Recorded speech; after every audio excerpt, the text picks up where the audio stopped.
Welcome one, welcome all, and welcome back inside number 9, where this time I'll be tackling the 5th series of the show, breaking it down episode by episode, starting with episode 1, The Referee's a Wanker. By the way, saying that title in my voiceover voice is so fucking funny. Despite not being the biggest football fans, Pemberton and Shearsmith have always been curious about what goes on behind closed doors at football games, the stuff that happens off the pitch, and thus they wrote an episode that takes place entirely in the changing room of the match officials. We see what happens in the build-up to kickoff, during the half-time break, and after the game, meaning we never get to see any of the match take place, and all of the context of events is carried through the dialogue. Let's take a look at the dressing room before the game, where we meet our referee, played by David Morrissey, our 2 linesmen, played by Pemberton and Ralph Little, and the 4th official, played by Shearsmith. Today's game is a big derby between United and Rovers, with Morrissey refereeing it as his final career game before retirement. The pressure's on to end on a high note and for everything to go as smoothly as possible. The stakes are high though. If United win, they get promoted to the Premier League. If Rovers win, they avoid relegation. But the stakes are raised even higher than that with a shocking twist. The ref is in a relationship with Calvin Cook, the United captain. This is a massive shock moment due to football being an incredibly masculine sport with a scarily minuscule number of officially out players existing in the real world. So here it adds another level to the drama of what happens during the game. Even the relationships here are at stake. The game kicks off, but we don't find out what happens until half-time, with Rovers up 1-0. The goal was massively controversial though, and when talking in private, Little reveals that he was approached by a Far Eastern betting syndicate to award a throw-in at exactly 26 minutes into the game to earn him 15 grand. But it was that very throw-in that led to the goal, and that was what caused uproar at the game, since the throw-in should never have been awarded. Little didn't take this offer from the syndicate, but Pemberton did. This moment causes a lot of issues between the refs. Calvin and the mascot run in the room too to cause a stir, and everything goes disastrously wrong. When Calvin punches Little, the ref red cards him, which is perfectly legal in the laws of the game, meaning that now the ref and Calvin have been torn apart in the heat of the moment. Calvin reveals the ref's true sexuality, and now United are down to 10 men. The ref decides to give United an advantage in the second half by letting them score to even out the playing field of the controversial decision, and that plan is what they go for into the second half. At full time, we discover that the match is abandoned at 1-1 due to match fixing, and the police arrive as the match has been taken as a criminal matter. All the officials head off into the storm, and the ref is left in the changing room and is again joined by the mascot, who tells him that City had a good win that day, and there was talk of docking points for the match-fixing fiasco, which could mean that, in theory, City might gain promotion to the Premier League. City are who the ref supports though. Hang on a minute. The best retirement present possible, the entire time put his reputation on the line just to have a chance of his club getting promoted to the greatest league in the world. The Referee's a Wanker is my favourite number 9 series opener. It's a really well worked story with the way it's presented, by having a 3-act structure synchronised with the structure of a football game, plus the amount of fingers in pies from the officials makes for a crazy episode. It's well acted with great moments of comedy, but overall I love this one the most due to tackling the sporting world from an angle you'd very rarely think about. Here we get to see, feel and hear the perspectives of the ones who keep the laws of the game in order, and what could happen if they abuse their powers for personal gain. A real cracker of a series opener this one, that gets Series 5 off to a flying start. Thumbs up.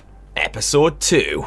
Death Be Not Proud. Pemberton and Shearsmith pulled off one of their greatest surprises with this episode, as they brought back and integrated characters from one of their other shows into the world of Inside Number 9. In this case, they performed a crossover with their previous black comedy horror series, Psychoville, by bringing back David and Maureen. Their relationship is very Psycho-esque, with David being completely besotted by serial killers and has a strong questionable relationship with his mother. Now in this Number 9 episode, we we get David back, plus the death of Maureen, followed by her ghost who speaks to David. If you never saw Psychoville before you saw this episode, you were likely a bit lost off, exactly like I was, as I'd only ever saw number 9 and the League of Gentlemen before this. However, it still makes for a great episode even without the context of their backstories. Here we have a young couple moving into a flat, one of which is Jenna Coleman, that they got for a good price because of a body being found in it. During the night, there's mysterious goings-on, your standard haunted house tropes. The next evening, David arrives on the doorstep, announcing that he used to live in the flat. We get flashbacks to him with Maureen, including them dancing to Crank That by Soulja Boy, an updated version of their Superman dance from Psychoville. We see Maureen pass away from cancer in a genuinely super emotional and beautifully acted sequence. But with next to no life skills, David struggles and we see him befriend a young woman, Emily, who has shared interests in serial killers. But as Emily integrates into David's life and he begins to get rid of his mother's belongings, Maureen's ghost begins haunting him and tells him to get rid of Emily as she's harboring a dark secret, which is a weird one. She has adults pay her to treat them like babies. Alright then. But it upsets David and they have an argument. Resolved super quickly though, and they decide to have a baby together. At this point we learn David kept Maureen's dead body on ice in the bath, her body rotting away over time. After getting rid of the body and having their baby, David and Emily decide to get a clown round to the flat. It's only Mr. Jelly, another fan favourite Psychoville character. Later, after learning David stored Maureen's head in the walls of the flat, Maureen's ghost gets Jenna Coleman to stab David in the back, killing him, and then she kills her partner and puts his body in the bath before David and Maureen perform their classic Superman routine, now as ghosts. This episode is a very good one indeed, spot on with its character development. Naturally you get more out of this if you already knew David and Maureen, but it does a damn good job fleshing them out so that either way you can be invested in them. David is such a lovable rogue in the sense that he's very heavily troubled in his life, being a fully grown man with a child's mind, and that makes you feel like he's innocent in the scheme of things. It was Maureen's serial killer loves passed down to him that corrupted and polluted him, so that really she is the true villain. But to think that perhaps it's the flat itself causing the madness to ensue, as now Jenna Coleman has become murderous, is an interesting concept. The true enemy could possibly be the home itself having an influence. Death Be Not Proud is still solid without full context, and that really is the beauty of it. The fact it even exists means that, who knows, we may get a League of Gentlemen crossover at one point if it made sense, but here we get a fun love letter to Pemberton and Shea Smith's previous work in a refreshingly macabre and exciting way.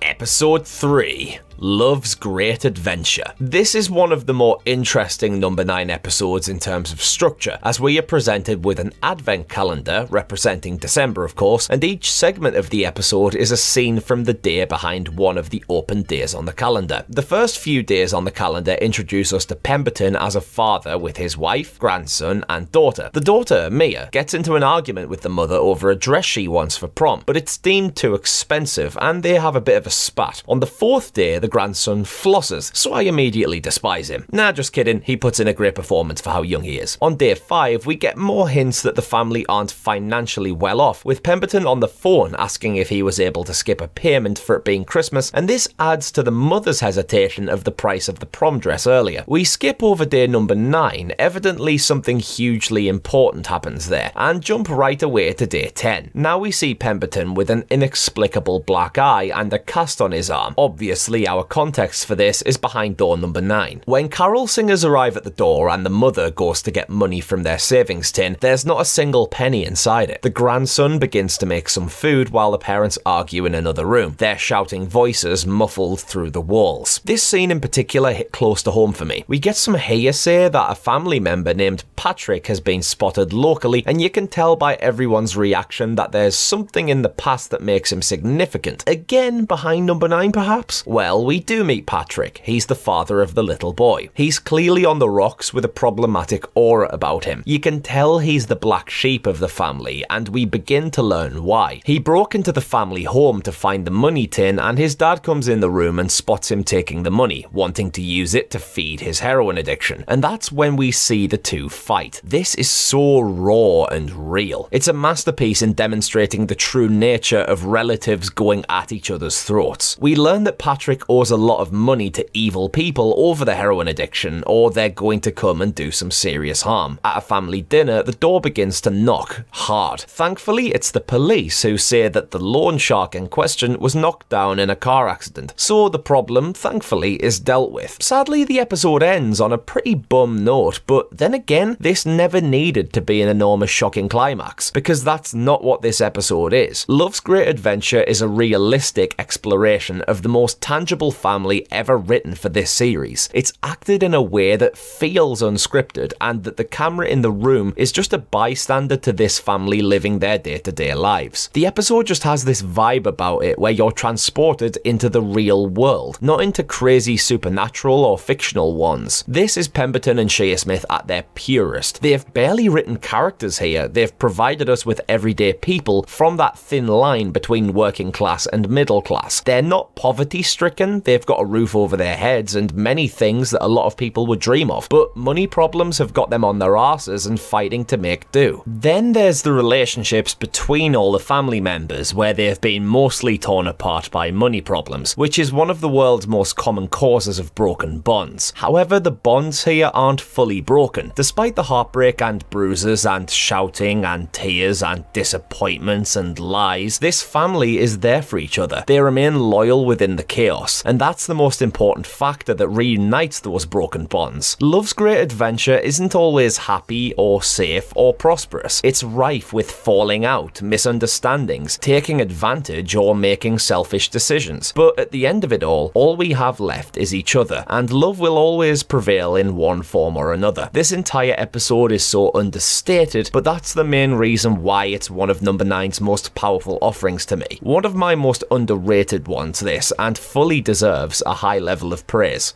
Episode 4, Misdirection. An all-time favourite episode for me, as Pemberton and Shea Smith enter the mysterious realm of magic. We open in a garage lockup containing many magical items as Pemberton performs an unfathomable floating chair trick to Shea Smith, a fellow magician. Shea Smith is totally blown away by the trick, but its secrets are not for sale, despite there being huge potential. When being tempted into performing the trick a second time, Shea Smith attacks Pemberton by bludgeoning his head, then attempts to strangle him, but to no avail due to using trick rope. But the guillotine finishes him off. This scene is ridiculously shocking and brutal, comes out of nowhere and absolutely cranks up the dial. The next time we see Shea Smith, he's now a moderately successful magician. He's joined by a young man, Gabriel, who is an aspiring magician himself, and immediately starts trying out tricks on Shea Smith with misdirection by removing his ring. But Shea Smith picks up on the misdirection and secondary misdirection straight away. But Gabriel is here to interview Shea Smith. He at first asks about the floating chair trick, which he's taken as his own to help boost his popularity. But then Gabriel is interrupted by a phone call which he takes, and notices that the warehouse has a lot of high-tech security. Then Shea Smith presents a fantastic scene in number 9 history, one of my favourites, where he performs the same magic trick twice, one with the bare basics of performance, and again with a full-on dramatic telling, to demonstrate what impact putting on a show and adding a narrative to a trick can have. It's a wonderful moment that really does pull you in and hook you. Gabriel then performs one of his tricks to Shea Smith involving a cutthroat razor, which is a really impressive trick, but Shea Smith immediately begins to crack and unravel, but basically just shits all over it. In response, Shea Smith asks where his love of magic came from, to which Gabriel lets on that his grandfather was a magician who disappeared 10 years ago, hinting very strongly that Pemberton was his grandfather, and that he's there to get some answers or possibly revenge. Gabriel wants to get into Shea Smith's safe, expecting his grandfather's notebook to be inside, which he could use as evidence for putting Shea Smith away. When Gabriel leaves, Shea Smith uses a pencil to shade a notebook used earlier by Gabriel to see what he wrote on it, which reveals the word Mount Weasel. We learn from Shea Smith's wife that Mount Weasel is a copyright trap, something placed into documents that is intentionally false in order to identify plagiarism. Worried, Shearsmith double-checks the safe to make sure everything is still in it. Thankfully, it is, but he decides to delete the security footage of that day. A detective arrives at the warehouse regarding his wife, who has been found murdered. Not able to prove his whereabouts due to deleting the footage, Shearsmith is asked to open the safe, and we now see Gabriel's misdirection working its magic all along. The ring that Gabriel removed at the start was replaced with an identical ring containing a movement detection chip, and as such he was able to scout what the safe combination was, break inside himself, and store something very grisly in there, a bloody razor. This final reveal, combined with an incredible violin score that is easily one of my favourite soundtracks to a number 9 episode, makes Misdirection leave you on the edge of your seat, or perhaps make your chair float. It's so bloody well thought out. Even though you know there's going to be misdirection and twists and turns, it still does an incredible job at hiding them in plain sight in places you would have never expected. This truly is a masterwork of the lads. The setting, ambience, acting, pacing, and overall story concept really are a work of magic that bring the entire piece together in an engrossing package that can be adored on every watch. Absolutely a top 5 episode of all time for me. Episode 5. Thinking Out Loud. The theme of this episode is that we are presented with many different people that all talk to a camera in some form or another. We have an elderly man looking for love, talking about the sad death of his wife, but now wants to start a new chapter. Next we meet Nadia, who tells a story about a rough night out she had with a bunch of uppity people, but it's a very rambly story that is quite tough to follow, like you're being told a story as if you know at least some of the context. We discover that this is a therapy session for Nadia, hence why she's rambling and not making complete sense, as troubled minds often do. Next character, Pemberton, is a prisoner locked up in Louisiana, performing a dreadful hick accent. Sorry Steve, not your best day this. His character murdered and skinned his mother and father and promises to get out. Another person we meet is Angel, a vlogging influencer, and she's done spot on. Like, this feels like a real YouTuber. She reveals that she's messaged by Pemberton's character Galen, so now we have a connection between our characters that we've seen. I can't stress how bang on Angel's vlog is. I forgot I was watching an episode of number 9, like I'd actually slipped onto a real YouTube channel. It's so brilliantly put together. Next person we meet is Shearsmith's character, Aiden. He's telling memories of his life to the camera, and here we learn that he's having a daughter named Angel, that he's the son of a woman named Doreen, which is the name of Bill's dead wife from the intro, and that he's not got much longer to live. Another connection between the characters. Our final character we meet is a blind girl who sings a beautiful rendition of Amazing Grace as we cycle through all our characters. This is so touching. This girl is a person that Aiden has found to sing at his funeral. After a final goodbye video, Angel starts a live Q&A and then leaves the room for a sec when Galen walks in, and things start to get complicated. The therapist from Nadia's scene talks directly to Galen, and then we jump back to Nadia, now talking as Galen, before she starts singing Amazing Grace as the blind girl. The therapist reveals all of the characters we've seen are all personalities of the same person. Angel and Galen being anagrams, Nadia, Aiden, and Diana, the blind girl, being anagrams, and Bill, who we saw at the beginning, is said to have beaten his wife when Nadia was a young girl. Obviously, she's the daughter of Bill, and that's caused her to develop multiple personality disorder. And then it turns out even the therapist isn't real. It's another personality trying to control the switches between the personalities. Nadia has invited Bill over to the house as part of the dating service and murders him in the Galen form. Thinking Out Loud is easily one of the show's most WTF episodes. It's a really good one, but is unexpected to the point where it didn't shock me, it just left me in a state of bewilderment at what I'd just seen. It's a really cool concept for a story, and the threads tying the characters together are actually done pretty well all in all. I think that by being such a random assortment of characters throughout, you never expect the ending to come the way it does. But rather than leaving you guessing throughout its runtime, it leaves you a bit befuddled, especially when you have possibly Pemberton's weakest number 9 performance in the mix. All the stuff with Angel and Aiden was really good, especially Angel, but I never felt anything for the remaining characters, so perhaps that's what made this fall a tad flat to me personally. Surprisingly, still a pretty good one.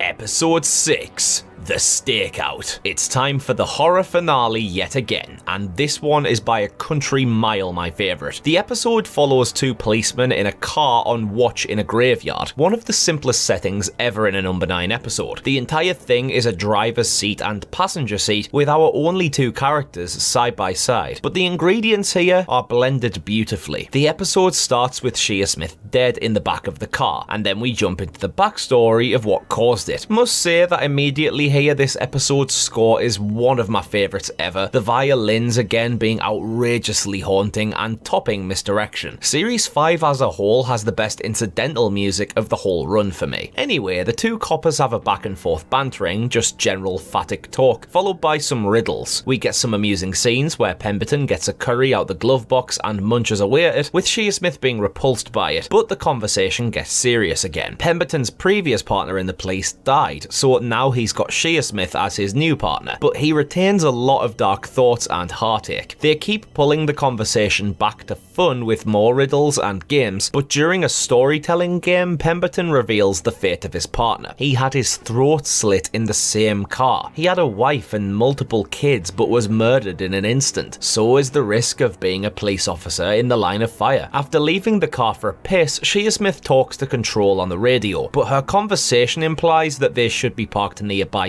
docks looking for a flat. Obviously, that's not where they are. He questions Pemberton about this, but he doesn't claim anything. Police Control reports movement, and then Pemberton makes a move towards the docks, and while en route, we learn that a grave was vandalized, the grave his old partner was buried in. They were sitting in the graveyard in case the vandal returned, so Pemberton could get revenge. The stakeout at the docks ends in open fire, but the next evening we return to the graveyard, and hear that Shea Smith saved Pemberton's life. While having a laugh together, there's a bang on the roof. Shea Smith gets out to investigate, and what appears to be the ghost of Pemberton's partner climbs onto the dashboard. Shea Smith gets into the backseat of the car and, holy shit, unveils that he is a vampire before stabbing Pemberton in the neck and drinking from him. What on earth, man? This twist knocked me for 6 the first time I saw it. Then the partner gets in the car and goes to feed on Pemberton, who is weak from being drained of blood. This entire final scene is one of the show's darkest, but also one of its most unexpected. The execution here is unbelievably good, and that score combined with the vampiric imagery and the fact that Pemberton is killed by an evil form of his dead best friend makes for an unforgettable close to Series 5. The Stakeout is so well acted from both lads, with a simple premise that is fleshed out as a wonderful character study of the dark side of the police force. This simply is the best number 9 finale to me, with nothing else coming close. Overall to me, Series 5 is the strongest series of the show so far. Misdirection and the Stakeout are glorious. The Referee's a Wanker is my strongest series opener, a Psychoville crossover that works brilliantly with or without context, an underappreciated snippet of reality in Love's Great Adventure, and an interestingly formatted narrative in Thinking Out Loud that, despite being the weakest in the series for me, is still hugely stronger than other weaker episodes of number 9. Calling my favourite between Misdirection and the Stakeout is hugely difficult. If you had a gun to my head, I'd probably say the Stakeout though. So there we go, that's my Series 5 review under wraps. Please do go and check out my other number 9 reviews if you enjoyed this one, and please feel free to hit the subscribe button to show some love for Unleash the Ghouls. Whenever Series 7 arrives, I'll certainly be ready and waiting for it inside number 9.